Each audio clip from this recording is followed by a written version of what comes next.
Hola, ¿qué tal? Qué gusto que nos acompañen en otra sesión más de la Escuela de Desarrollo Cristiano de la Iglesia Bíblica Torrefuerte, en este curso que es el Evangelio de Lucas en su segunda parte. Damos muchas gracias a Dios porque estamos llegando al final del estudio, de este largo estudio que tuvimos que hacer prácticamente en dos cursos, es decir, en un total de 24 sesiones. Podemos decir que estamos llegando a la sesión 12 de esta segunda parte o a la sesión 24 en todo su conjunto de este Evangelio maravilloso. De la pluma del médico amado, damos muchas gracias a Dios porque junto con los otros Evangelios sinópticos, Mateo y Marcos, Lucas nos ayuda a entender, a comprender el ministerio de nuestro Señor Jesucristo. Y cómo en cada una de las distintas situaciones en las cuales Jesús ministró a sus discípulos, ministró a la gente, pues nos sigue ministrando a nosotros y hoy no es la excepción. Hoy hablaremos acerca de la crucifixión de nuestro Señor Jesucristo, de su sepultura, de su resurrección y algo que solamente Lucas narra, no lo hacen los otros evangelios, que es precisamente la ascensión de nuestro Señor Jesucristo. Entonces, si bien le parece, haré una breve oración y arrancaremos con lo que es ya nuestra última sesión del Evangelio de Lucas. Vamos a orar. Bendito Padre, cuántas gracias te damos por tu palabra. Gracias Padre porque tenemos la bendición de escudriñar tu Biblia, tu palabra, mi Dios. Y Padre, en especial los evangelios que nos comparten el ministerio de nuestro amado Señor Jesucristo. Gracias porque a través de las parábolas, a través de los milagros, a través de las enseñanzas, inclusive hasta del rechazo, el rechazo de un pueblo, de los líderes judíos, de los romanos, nosotros podemos ver, Padre, la maravillosa obra que ha hecho tu Hijo Jesucristo. Una obra que, Señor, Padre, tendrá su punto máximo en la cruz y que simplemente cambiará la vida de todos nosotros. Y te damos gracias por esto. Ponemos nuestros corazones en este tiempo para que seamos ministrados por ti, en el nombre de Cristo Jesús. Muy bien, mis hermanos, pues como les decía, este es ya prácticamente lo que sería la sesión número 12 de pues nuestro estudio que estamos haciendo basados justamente en este comentario de Ediciones Las Américas, Verdadero Hombre, Verdadero Dios, de Alberto T. Platt. Que bueno, pues qué decirle, ¿no? Nos acompañó en estos comentarios en dos volúmenes y nos llevó de la mano, ¿no? Con mucho amor, con mucha sabiduría a entender el ministerio de nuestro Señor Jesucristo a través de la pluma de Lucas. Y es así que llegamos al 12º capítulo de este segundo tomo con la muerte, resurrección y ascensión del Hijo del Hombre, ¿no? Y bueno, pues empata muy bien ya con nuestra última sesión, donde como es muy al estilo de Alberto T. Platt, pues siempre arranca con un versículo que es como el central del tema, ¿no? Y estas palabras de aquel soldado romano frente a la cruz, verdaderamente este hombre era justo, ¿no? En otras traducciones, verdaderamente este era el Hijo de Dios, ¿no? No sabemos, no tenemos noticias si este soldado después se convirtió a la fe, no lo sabemos. Pero qué bendición es cuando nosotros vivimos la experiencia de conocer al Hijo de Dios y decir en nuestro corazón, verdaderamente este es el Hijo de Dios, porque eso cambió nuestra vida por completo.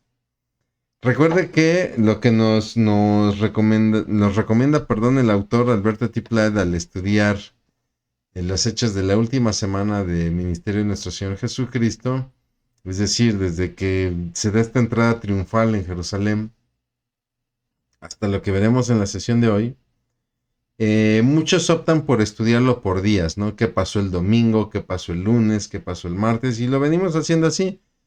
El domingo con su entrada triunfal, el lunes con la purificación del templo, el martes con la administración en la sinagoga, no en la sinagoga, perdón, en el mismo templo, ¿no? Con indicaciones hacia sus discípulos, ¿no? Y bueno, pues así hasta pasar por el jueves con la celebración de la Pascua. Y ahorita nos encontramos prácticamente en el viernes, ¿no? Alberto Tiplat lo que nos aconseja también es entenderlo, y creo yo es más fácil desde los lugares donde se dan los hechos, ¿no? Sí, está bien llevar la cronología de la semana, aunque es más fácil entender la cronología por los lugares, ¿no? Y en este caso, bueno, habíamos visto en sesiones anteriores, por ejemplo, el arresto de Jesús en el huerto del Getsemaní, y vienen los juicios, el juicio en la casa de Anás, luego delante del Sanedrín, luego vendrá el juicio ante Pilato, el juicio ante Herodes, vuelve a Pilato, se dicta la sentencia y entonces viene la crucifixión. Y entonces el siguiente escenario es el camino hacia el Calvario, ¿no? Donde así como se dieron muy rápido el arresto y los juicios, en verdad, todos estos actos se dieron muy rápido. Lo mismo va a suceder con la muerte de Jesús en la cruz, ¿no? No olvide que los sacerdotes buscaban deshacerse de este hombre, y mientras más rápido mejor, para no echarse encima al pueblo, ¿no? La realidad, y tenemos que estar conscientes, es que ninguno de los cuatro evangelios rescata en su totalidad los sucesos. Para reconstruir toda la pasión de Cristo, lo que conocemos como la pasión de Cristo, es necesario apoyarnos con eh, con lo que cada evangelista nos aporta, ¿no? Entonces estamos haciendo una reconstrucción de hechos basado en cuatro evangelios, hoy mayormente Lucas, porque es el curso que nos compete, ¿no? Y es así que entonces viene la narración de lo que sucede camino hacia el Calvario, donde los soldados pues observan a un Jesús agotado, y no es para menos, eh, no ha dormido, lo han llevado por todos lados, le repito, casa de Anás, casa de Caifás, el Sanedrín, ¿no? Lo han llevado con Pilato, de ahí lo han llevado con Herodes, que algunos mencionan, esto es imposible porque cómo va a ir en un día de Jerusalén hasta Galilea, ¿no? Donde Herodes tenía su jurisdicción. Bueno, no, es que Herodes estaba en Jerusalén, había visitado Jerusalén porque se estaban celebrando las fiestas de la Pascua. Eh, y bueno, pues ya tenemos a un Señor Jesucristo desvelado, cansado, sediento, ¿no? Y entonces, al observar que pues prácticamente ya no puede llevar la cruz, obligan a un hombre llamado Simón de la región de Cirene a ayudarle, ¿no? Es curioso porque cuando nosotros vemos imágenes de Jesús llevando la cruz, como la que está usted observando aquí abajo, normalmente pintan a Jesús llevando este palo y en forma de cruz, pero es muy probable que en realidad llevara solamente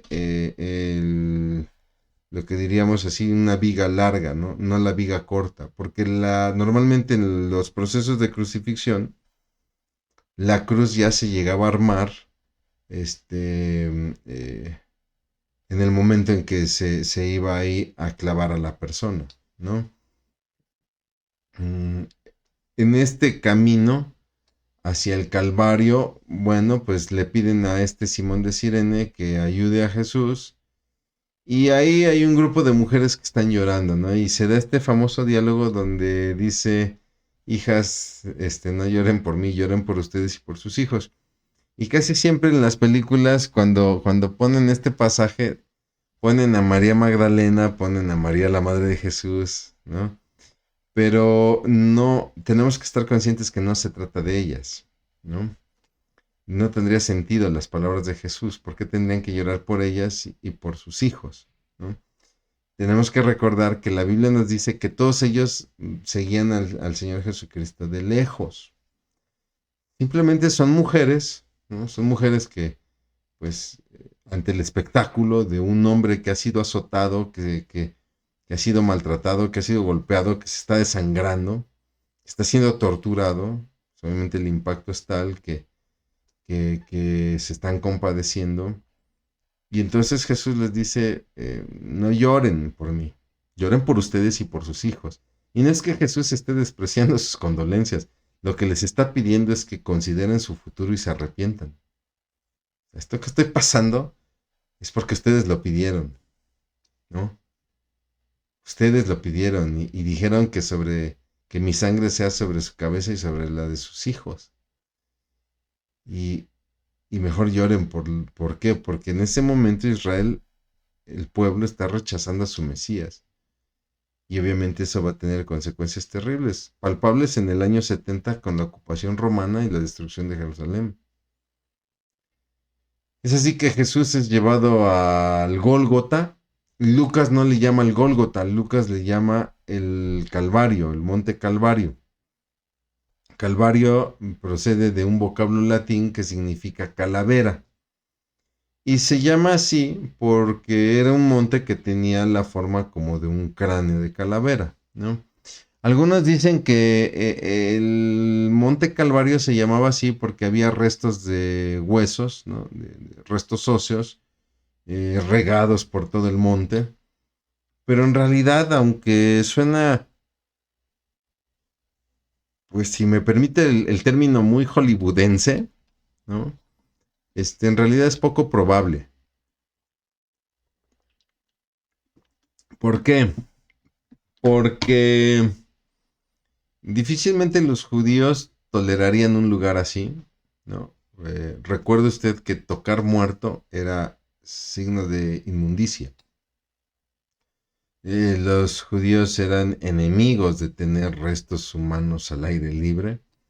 De hecho, lo que hacían es que sepultaban a las personas y aún así, para no acercarse a los sepulcros, los marcaban con una especie como de cal. De ahí que Jesús les llama sepulcros blanqueados, ¿no? Se ven muy bien por fuera, pero por dentro están llenos de podredumbre, ¿no? Entonces, como que esta versión de que era un monte lleno de calaveras, de restos óseos, no concuerda, ¿no? Y hay quien dice, sí, sí es posible porque, pues al final de cuentas era una región de los romanos.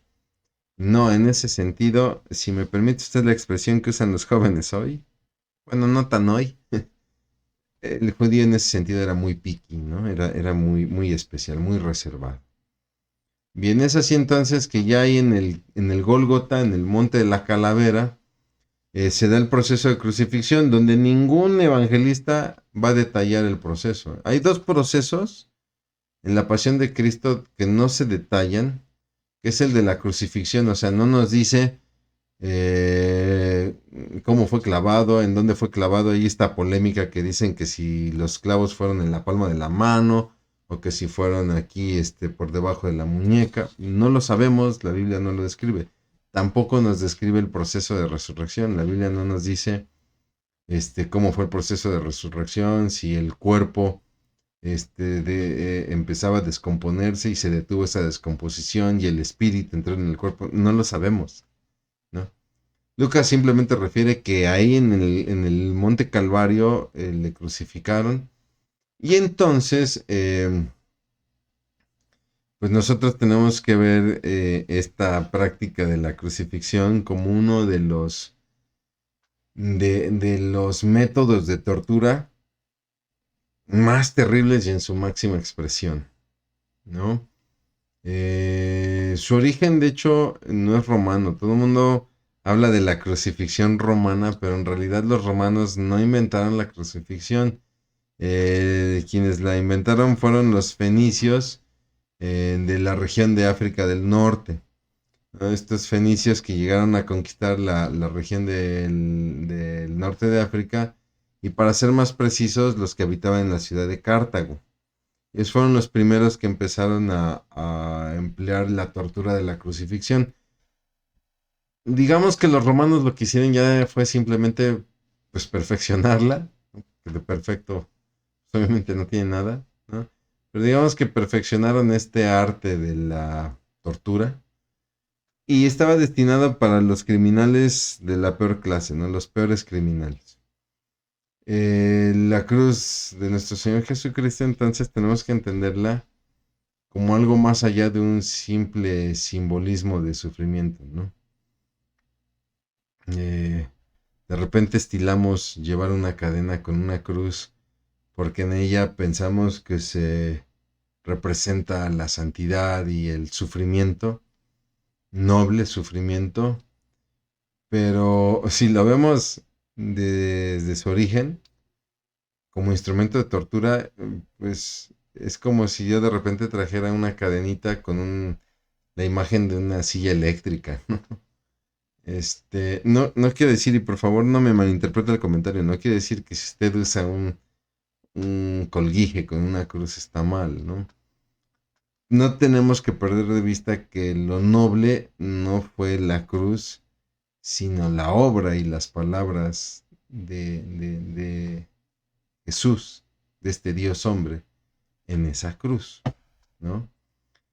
Había tres tipos de personas ahí alrededor de la cruz. Obviamente los soldados que estaban llevando a cabo la ejecución. Esta ejecución no la podían llevar a cabo los judíos. Era un castigo meramente romano. Por eso es que había ahí soldados romanos. Muchos curiosos, muchos líderes religiosos. No estarán ahí realmente los creyentes y los discípulos, ¿no? Ellos estarán observando de lejos. Pero todos estos soldados curiosos y líderes religiosos pues estarán burlando de Jesús y sus burlas estarán en torno a la falsa expectativa que ellos tenían del Mesías. Recuerde que ellos querían un Mesías libertador de un pueblo, ¿no? Y si usted observa las burlas, son así como eres una decepción porque no eres lo que esperábamos. A otro salvó, pues ahora que se salve a sí mismo, ¿no? Él decía que iba a salvar a este pueblo y nunca lo hizo, al menos que se salve él mismo, ¿no? Lo terrible que puede llegar a ser la blasfemia. Se acostumbraba a poner en el cuello de los prisioneros o de los crucificados un letrero con el rótulo del crimen que habían llegado a cometer, pero Pilato ordena que se ponga en la cruz el mensaje de este es Jesús, el rey de los judíos. ¿Por qué lo hace? Pues muchos piensan que es una manera de vengarse contra los sacerdotes judíos que lo habían presionado para crucificar a Jesús, ¿no? Y lo haría en la cruz y no colgado en el cuello de Jesús, porque si no sería muy fácil que cualquiera de los sacerdotes pudiera quitarlo, mandarlo a quitar, ¿no? Pero clavado en la cruz, difícilmente lo podrían quitar, ¿no? Un hecho que solamente narra Lucas es el de este ladrón que muestra arrepentimiento.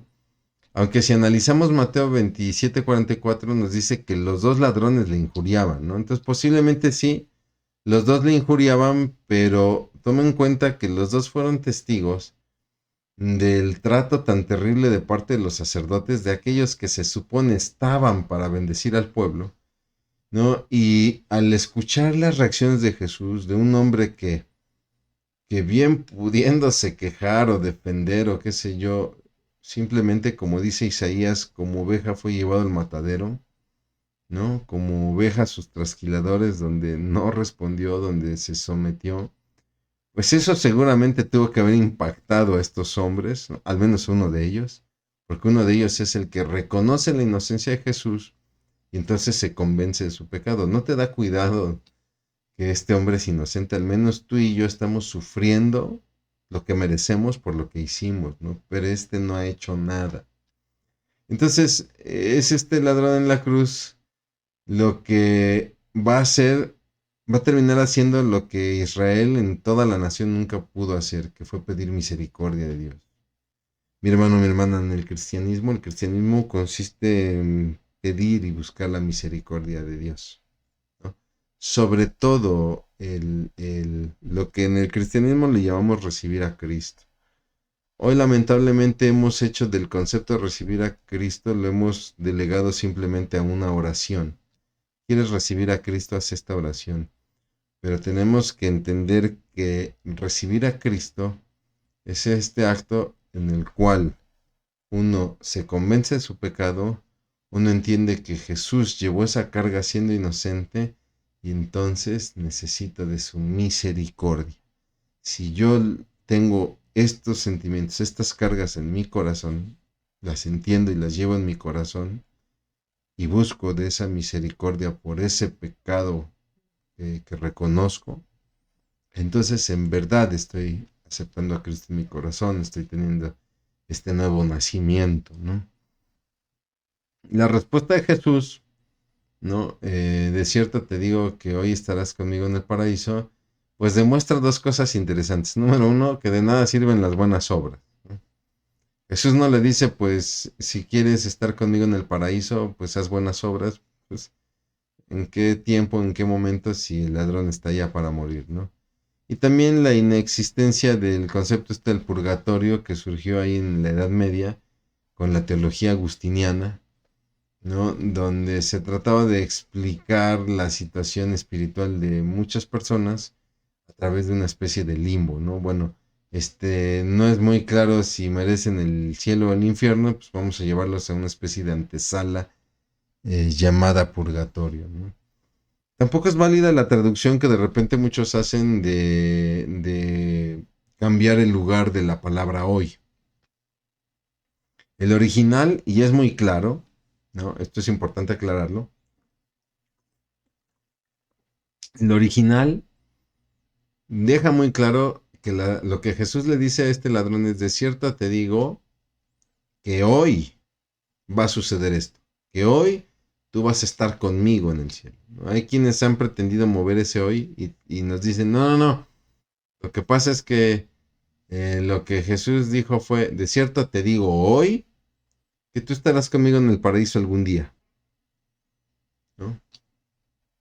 Eh, ¿Por qué? Porque muchas veces son corrientes religiosas que no quieren reconocer la salvación a través de Cristo Jesús, ¿no? Y entonces dicen, no, Jesús no le pudo haber dado salvación. Lo único que le dijo es que en ese momento, ese día, le decía que estará posteriormente en el paraíso si es que el Dios Padre tiene misericordia de él, ¿no? Pero no. Al pasar este proceso en el que el ladrón reconoce su pecado, reconoce la inocencia de Jesús pagando por su pecado y le pide misericordia, pues se dan todos los requisitos para que Jesús le diga: hoy estarás conmigo, hoy tú y yo, hoy estaremos en el paraíso. Es así entonces que pues llega la hora sexta, aproximadamente, perdón, las 3 de la tarde, donde dice que hay tinieblas en extremo, o sea, se nubla, pero gran oscuridad, y entonces Jesús entrega su espíritu, ¿no? Padre, en tus manos encomiendo mi alma, dice que inclinando la cabeza entrega su espíritu, y aquí nos demuestra dos cosas muy interesantes. Número uno, esta comunión íntima de Jesús con su Padre, ¿no? Padre, en tus manos me encomiendo. Cuando en medio de todo este dolor él pudo haber expresado cualquier otra cosa, él nunca deja de expresar esta comunión con el Padre. Y también en esta declaración podemos ver que aunque la situación parecía ser mediada por los soldados romanos y por los líderes religiosos, nunca dejó de estar fuera del control de Dios. Se estaba llevando a cabo el plan de Dios como Dios lo había diseñado. Es así que Jesús muere. Y entonces el velo del templo se rasga, ¿no? Y se rasga de arriba abajo. Ese dato es muy importante. El velo del templo es una tela muy gruesa, ¿no? donde no podemos decir que se rasgó porque había mucho aire, ¿no? Eso tendría sentido si nos dice que se rasgó de abajo hacia arriba. Ok, se estaba volando el velo y en una de esas, pues, se jaló, se jaloneó, se rasgó de abajo hacia arriba. Pero difícilmente usted va a poner una carpa, una lona, y el viento, por mucho que la mueva, difícilmente la va a rasgar de arriba hacia abajo. Para que algo así se rasgue de arriba hacia abajo es porque alguien tendría que rasgar, ¿no?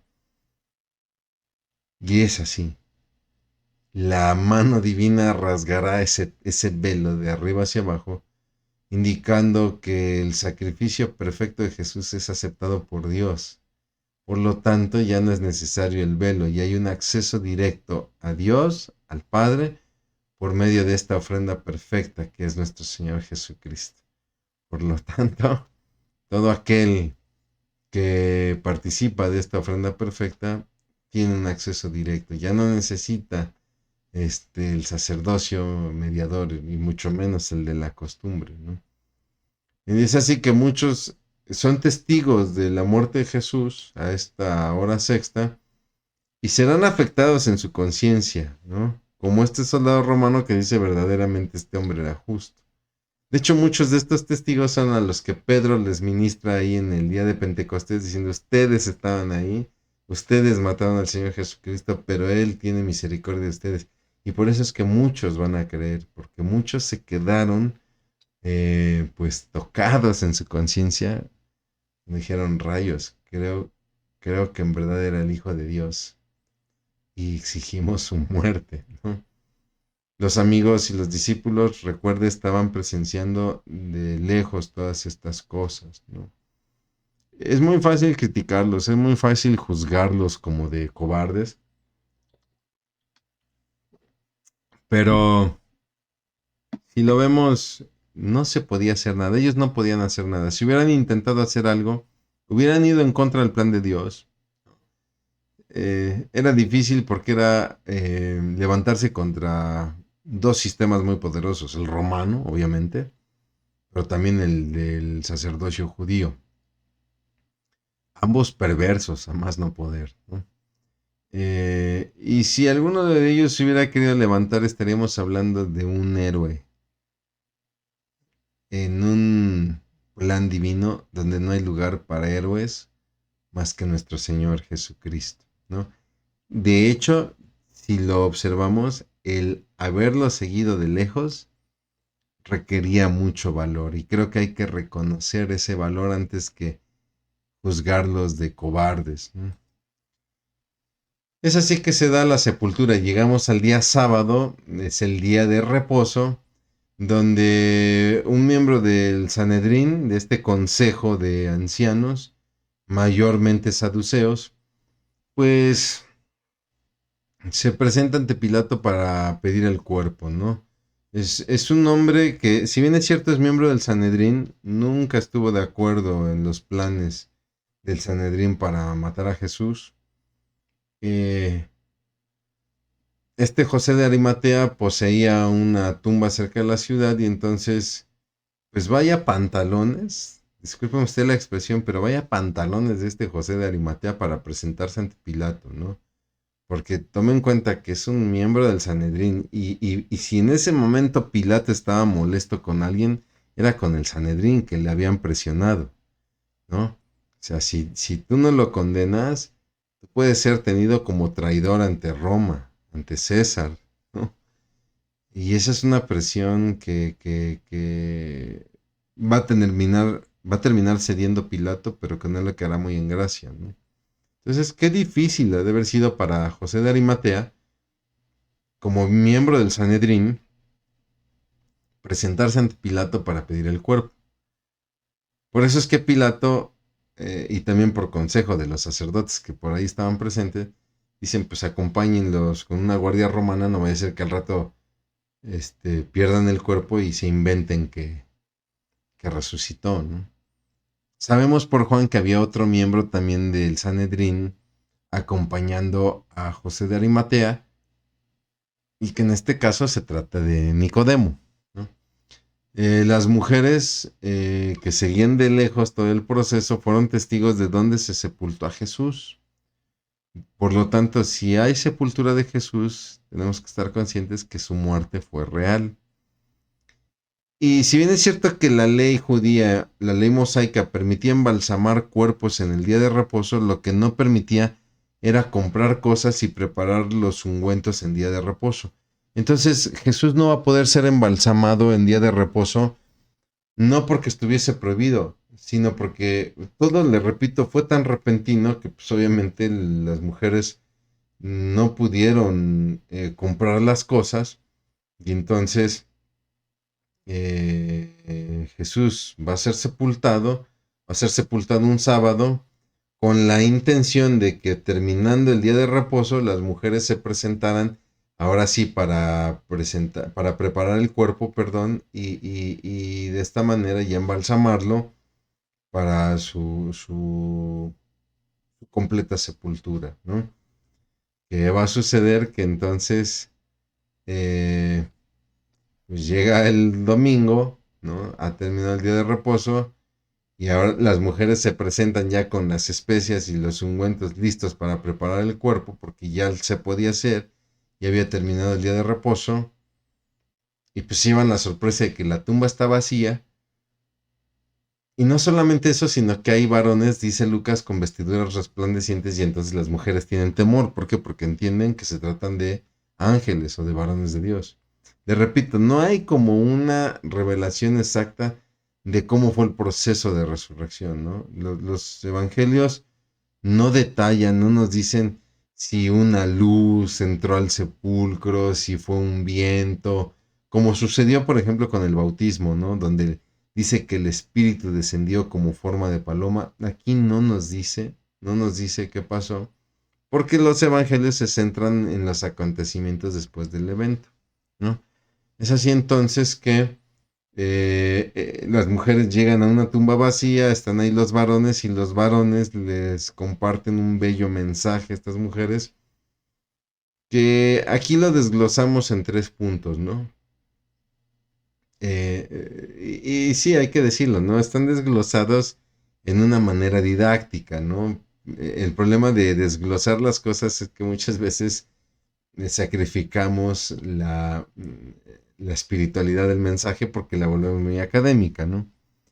Pero pues en estos 3 puntos vemos en el primero una interrogación donde uno de estos varones les hace ver a las mujeres la incongruencia de buscar en una tumba al que vive. Es lo que les pregunta el ángel a estas mujeres. ¿Por qué buscan al que vive de entre los muertos? ¿No? Y viene una declaración categórica. No está aquí, Él ha resucitado, es un hecho, Él ha resucitado. Y entonces viene la etapa del repaso donde les dice, esto es lo que Él les dijo en Galilea, que había de resucitar, etcétera. Y entonces dice la palabra que las mujeres recordaron las palabras de Jesús y entonces se van a ver a los demás discípulos para avisarles lo sucedido y ellos simplemente no creen, ¿no? No creen esta noticia, piensan que estas mujeres pues están eh, todavía afectadas, ¿no? Por lo que sucedió el viernes. Y entonces nos dice que Pedro sale a la tumba a comprobar los hechos. Juan refiere en su evangelio que acompaña a Pedro, ¿no? Y de ahí Lucas nos comparte uno de los pasajes más hermosos de la escritura. Solamente Lucas lo narra. Donde se da este suceso de los discípulos de Maús, ¿no? A diferencia de otros evangelistas que quizá nos dan detalles de todas las apariciones de Jesús a varios discípulos, Lucas se detiene a explicarnos la experiencia de los discípulos de Maús, porque esta experiencia va a reflejar el sentir de muchos de sus discípulos después de la crucifixión, ¿no? Dice que iban en el camino a su casa, repasando todo lo acontecido, pues tratando de entender por qué pasó, ¿no? O sea, por qué mataron a Jesús, ¿no? A este maestro, a este profeta. Y entonces Jesús se acerca a ellos y no le reconocen, dice que sus ojos estaban velados. Y entonces Jesús les comienza a hacer preguntas, ¿no? Porque es hermosa la metodología de nuestro Señor Jesucristo. Siempre que ministraba, hacía preguntas para conocer el corazón de las personas y de ahí empezaba a ministrar, a explicar. Y entonces Jesús se acerca y les pregunta, ¿por qué están tristes? ¿De qué hablan? ¿No te has enterado? ¿No sabes lo que aconteció en los últimos días de cómo este Jesús, un gran profeta, fue asesinado y nada más y nada menos que por los líderes religiosos, aquellos que se supone estaban para cuidar al pueblo? Y entonces Jesús les empieza a ministrar, ¿no? No, es que ustedes no han entendido esta obra, ¿no? Y empieza a explicarles desde Moisés y los profetas. Es así que empieza a anochecer y entonces los discípulos le invitan a Jesús a quedarse en casa para cenar juntos. Y es ahí cenando, Jesús les sigue ministrando y cenando. Al partir el pan, Jesús desaparece a la vista de ellos y entienden que era el Señor.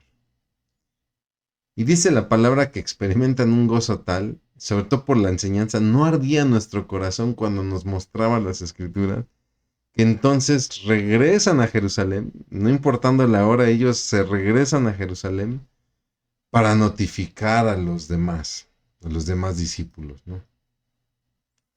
Y es así que llegan a Jerusalén estos discípulos de Maús y mientras están platicando lo que habían vivido, con Jesucristo, el Señor se aparece en medio de todos ellos, ¿no? Con un cuerpo glorificado, que dice la palabra, aparece en medio de ellos estando la puerta cerrada. Entonces vemos un cuerpo que no está limitado al espacio, lo que causará temor a los discípulos, y es lógico, es una experiencia que nunca habían vivido. Y entonces Jesús, para confortarlos y para que creyeran que es Él, les pide que examinen sus manos y pies y no solamente eso, sino que les pide de comer. Y es ahí donde les abre el entendimiento para comprender las escrituras y les encarga la gran comisión que será narrada por Lucas digamos, la segunda parte de este escrito, que es el libro de los Hechos. Ahí Cristo les va a pedir que permanezcan en Jerusalén para recibir la promesa del Padre y entonces todos salen de Betania, todos salen, perdón, de Jerusalén, se dirigen a Betania, donde Jesús les va a bendecir y ahí será ascendido al cielo, ¿no? Eh, y más que ser ascendido, porque aquí yo puedo estar diciendo una herejía, Jesús no fue ascendido, él ascendió por sí mismo al cielo, ¿no? Y bueno, pues no se registra las palabras de bendición de Jesús. Sabemos, dice Lucas, que los bendijo y fue llevado al cielo. No se registra exactamente qué les dijo Jesús, pero sabemos que lo que les dijo les animó porque dice que estaban gozosos y se fueron al templo de Jerusalén y estuvieron alabando con gozo en el templo. Y vamos, Teófilo fue muy bendecido por la pluma de Lucas al recibir todos estos testimonios del ministerio del Hijo del Hombre. Para terminar, mis hermanos, preguntas para reflexionar. Al conocer la obra de Jesús en la cruz, ¿usted sintió la necesidad de misericordia de Cristo para su vida? Como aquel ladrón en la cruz, que identifica a un Jesús inocente y que pide misericordia. ¿Usted ha sentido esa necesidad de misericordia? Porque muchas veces llegamos al cristianismo porque alguien nos invitó a hacer una oración que en ese momento no entendimos. Le puedo compartir en mi caso. Yo asistí a una iglesia porque me invitaron a ver una película, de hecho, Y ahí, después de la película, un pastor habló y me dijo, ¿quieres recibir a Cristo? Y le soy sincero, yo en ese momento no lo entendí, pero dije, pues todos me están viendo y pues ya me invitaron a ver una película, pues sí, ¿no? Entonces repetí la oración, pero debo ser sincero, en ese momento yo no entendía qué estaba pasando. Y yo estoy seguro que ha sido la experiencia en muchos, ¿no? Pero tarde o temprano llegamos a un punto donde decimos, ah, claro, yo era un pecador, yo soy un pecador y mi vida no cambia por eso, porque no tengo la capacidad de cambiar, pero hay alguien que sí. Y hay alguien que pagó por mí, por mi culpa, siendo el justo. Y entonces necesito del perdón misericordioso de Cristo. Y es entonces que ahora sí hablamos de una nueva vida, ¿no? Pero ojo, porque hay personas que se quedan en la idea de que como pasaron al frente de la iglesia e hicieron una oración, piensan que han llegado al todo del cristianismo y no van más profundo y por eso es que de repente sus vidas no cambian. Y no lo digo con el afán de criticar a otros cristianos. Les repito, estas preguntas tienen que irse a lo personal. Y yo por muchos años caminé con la idea de que ya era cristiano porque había hecho la oración después de haber visto la película. Pero en realidad pasaron años, escúchelo bien, años, para realmente recibir a Cristo en mi corazón después de haber asistido a una iglesia cristiana. ¿Cuál es el propósito por el cual usted espera que Dios abra su entendimiento a las escrituras? Dice la palabra que Dios abrió el entendimiento de sus discípulos para las escrituras y entonces les da la gran comisión. Mi hermano, mi hermana, no hay otro propósito para entender las escrituras que compartirlas con otros. Si el propósito que usted busca para entender las escrituras es para presumir su conocimiento bíblico, creo que está extraviado, creo que ha perdido la brújula. Si usted anhela estudiar cursos bíblicos, si usted anhela estudiar la palabra a profundidad, debe ser con el único propósito de llevar a cabo la gran comisión. De otra manera, no tiene sentido estudiar las escrituras. Hay quienes dicen, es que a través de ellas quiero conocer mejor a Dios. Y le preguntaría, ¿para qué quiere conocer a Dios profundamente si no hay otro propósito más que compartirlo con otros, llevar a cabo la gran comisión? ¿Cómo ha bendecido a Lucas a su vida a través de su evangelio? ¿Cómo le ha bendecido el estudiar este evangelio en su vida? Porque Teófilo, a quien Lucas le va a escribir este evangelio, pues imagínense, ¿no? Pues yo me imagino a Teófilo leyendo este evangelio y seguramente fue muy bendecido como lo hemos sido cada uno de nosotros. Mi hermano, mi hermana, yo le agradezco, en verdad le agradezco enormemente el favor de su atención, su paciencia. Agradezco mucho que me haya acompañado durante estas 24 sesiones de este evangelio maravilloso. Alguna vez lo comentamos en alguna de las sesiones, es un evangelio el que más parábolas registra y por lo tanto el que registra más enseñanzas del Señor Jesucristo en lo personal. Es mi evangelio favorito. Juan tiene un toque muy personal, pero toda la gama, toda la pedagogía de Jesús, una pedagogía que va más allá del conocimiento, que transforma vidas, no cabe duda que Lucas lo ofrece.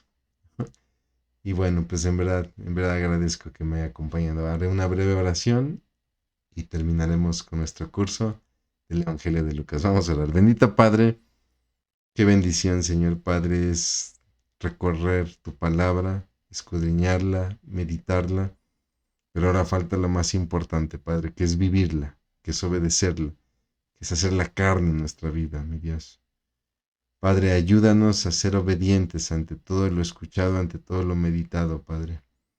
Señor, gracias porque ha sido de bendición, mi Dios, y sabemos, Padre, y preparamos nuestros corazones porque esto no quedará acá, Señor, sino que vendrán nuevos retos, nuevos estudios, con el único propósito, Padre, de compartir y de glorificar tu nombre. Y te damos muchas gracias por todo esto en el nombre precioso de Cristo Jesús. Amén. Muchas gracias, mis hermanos. Que Dios les bendiga.